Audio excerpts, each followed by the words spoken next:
Hey everyone, welcome to the weekly review.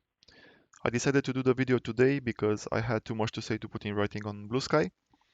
So let's look at things.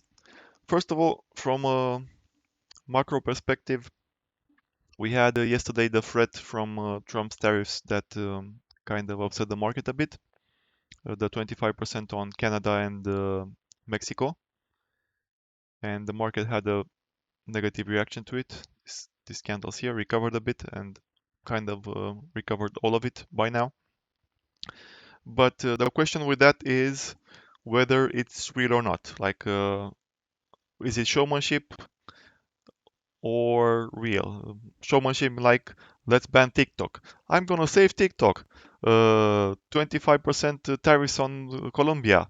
5 minutes later, no more tariffs on Colombia. So I wouldn't be surprised if, like, tomorrow we actually get the tariffs. It's February 1st, and by Sunday they are retracted. So that's on the table as well. It's a good thing that the market is not open when those things are supposed to happen. But if the tariffs are real and they're staying, the market is not going to like it one bit. Like we're gonna get USD go up, we're gonna get yields dump because it reignites fear of inflation. Like especially towards Mexico, uh, they're doing like deportations. On one side, meaning less workers for agriculture and food production, and on the other side, they're putting tariffs on Mexico, which is a lot of the U.S. food is imported from Mexico. This is gonna have a very negative effect short term on food inflation, and people are not going to like it.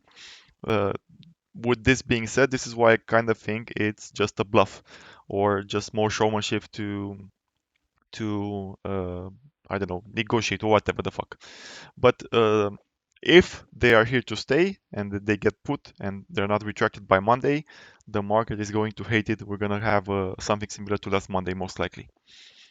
Now, second topic is mega cap earnings.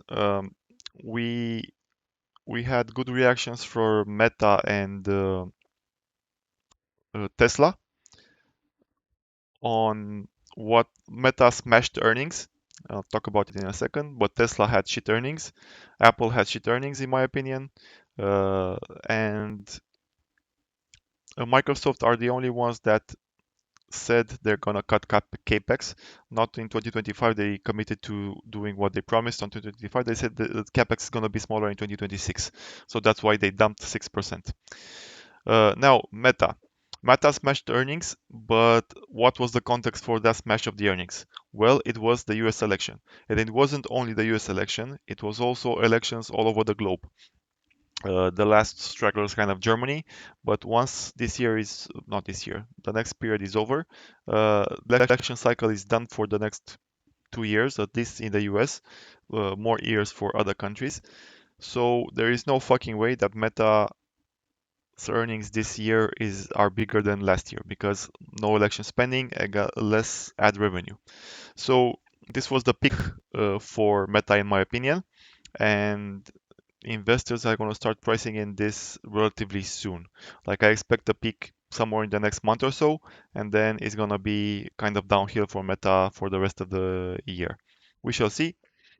Uh, Now Tesla earnings miss, but fanboys, Apple, stagnant earnings for the past four almost 5 years, and again fanboys.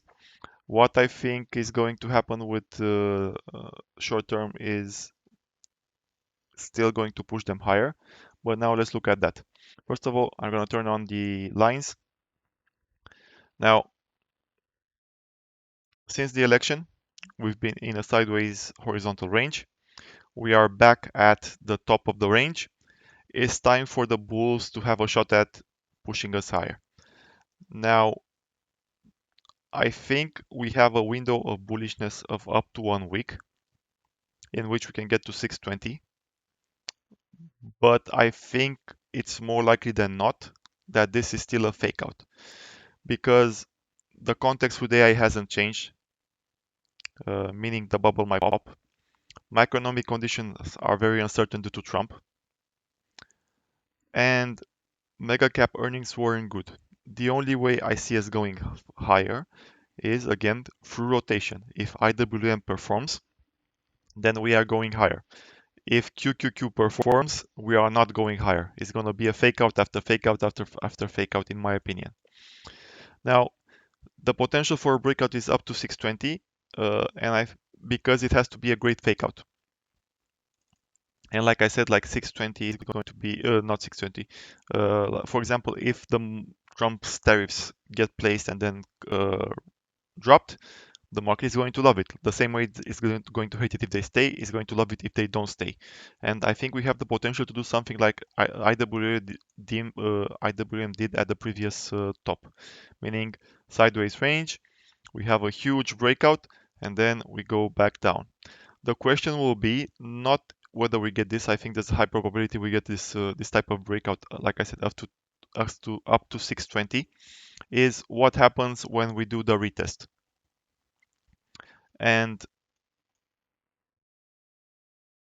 if the retest holds, we are here. Let's say we go over here. If the retest holds, potentially a new bull leg. We go even higher. If the retest doesn't hold, and I think it's not gonna hold from the beginning, like it's not gonna consolidate here almost at all. It's just gonna go through it. We dump, we go back to this range. Could also get rejected here where we are now, like go back to the mid range or go back all the way down. Like this. So go back to the mid range here or to the support here. Sorry, I didn't draw this correctly. I go back here or go back at the bottom and then bears get a shot to break it down, or we bounce again, we go back to the top, like fake out, go back to mid and bounce, go back to the bottom, bounce or go lower, this kind of it. But from the other technical indicators, this isn't looking very good. Like RSI is definitely going to be a bearish divergence when we make new highs. Breadth indicator, this one, lower high on it, and again, we didn't go very high on the breadth. This one, same kind of thing, and I think it's possible that over the next week we go into the red zone and then we dump. McClellan oscillator is going to be a clear lower high on the McClellan oscillator when we make today's high retest. So again, a bearish sign. MACD, we are significantly lower than the previous high and already curling a bit down here. So yesterday was only 70 for UVol. So no real bullishness here. And I think the market, with all these risks from the macro side, from the AI side, with mega cap earnings not being that good except for Meta, but again, Meta has probably topped out because of the election cycle. Um, I don't think the market will have enough confidence to sustain a breakout at this point. The best I think it can do is a move to 620, and I say 620 because of positioning. We have this 620 OI level on the quarterly that could potentially become a target. We have 535 for QQQ, we have 240 for IWM, and all of these are probably aligned around SPY 520, but I don't think it will be strong enough to sustain. Even if it will be strong enough to sustain, I think there's a high probability that we retest the breakout point, and this will be the real test. Does it hold here or does it not hold here? And like I said, if it doesn't hold, it's extremely bearish. Finally, we have the VIX, which is in this 15 area. Again, from a positioning perspective, 15 should be the support as well. Like, what was the close? 1527. We have the VIX price wrong for some reason. So VIX is actually here, and 15 should be the bottom no matter what, like the 14 to 15 area. And activity wise, we've seen constant call buying. Like this is the 28th, so what's this? Tuesday, we had activity in 25C for February and March. Then we have constant activity on the 30C for March and February, activity in 60C Same here, 60C for February and March. And this OI generally stuck around. So I'll go back to Monday. This is Monday. So we have increases in call OI across the board. Then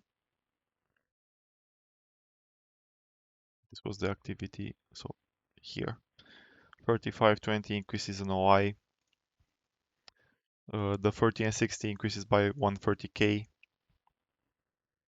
And this will probably stick around as well. Like, I expect when the OI updates, we get an 180K almost increase in the OI for that strike. So it seems that things are aligning to keep us bullish, with the exception that the Trump tariffs on Canada and Mexico actually stick around. And that bullishness can continue probably throughout next week. But after that, it kind of gets iffy again. We'll see how it plays out. That's it for now. Have a good one. Bye bye.